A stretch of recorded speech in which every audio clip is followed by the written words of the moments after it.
Did you ever think when you first created that app and first founded it that it would become the magnitude that it currently is today?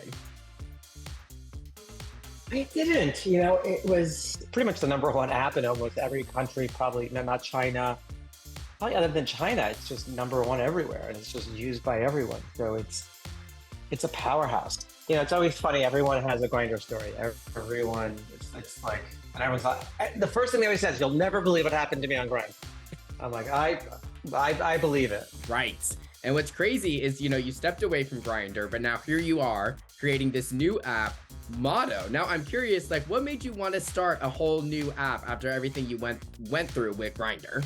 I still use the apps, and they still kind of suck. They don't really work all that well.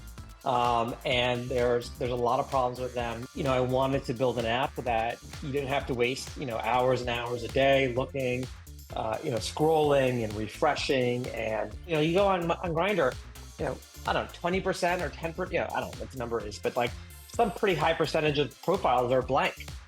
No photos. Some high percentage of them are faceless. With Motto, we require 3 face photos. We verify. So when you sign up, you have to take a selfie, and we compare that selfie to your photos. The idea is we want kind of a more authentic experience.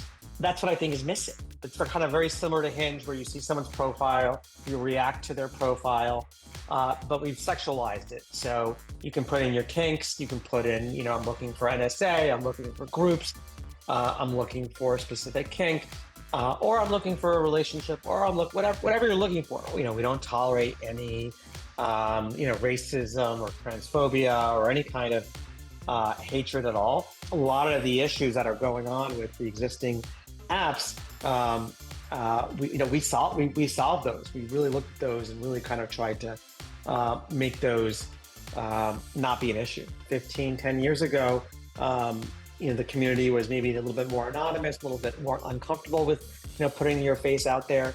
But I don't think it's too much to ask to upload 3 recent photos of yourself and fill out some information on your profile, what you're into, what you're looking for. And so that just make it an easier match. With Motto, I had an opportunity to start fresh. And I said to myself, building an app from scratch, what should it look like? And I think Motto is really well suited for today. Was there one Yes. story you have heard from somebody in particular that wowed you when it came to their Grindr experience? No, I mean, I always kind of fascinated by the stories of people running into someone from high school or from, their childhood, or just kind of the reconnection stories are always, interesting. The stories about people meeting their husbands or, partners.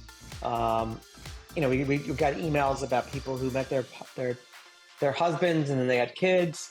And so just kind of thinking about, there's humans in this world because of Grindr in some ways. It's kind of interesting. So all kinds of stories.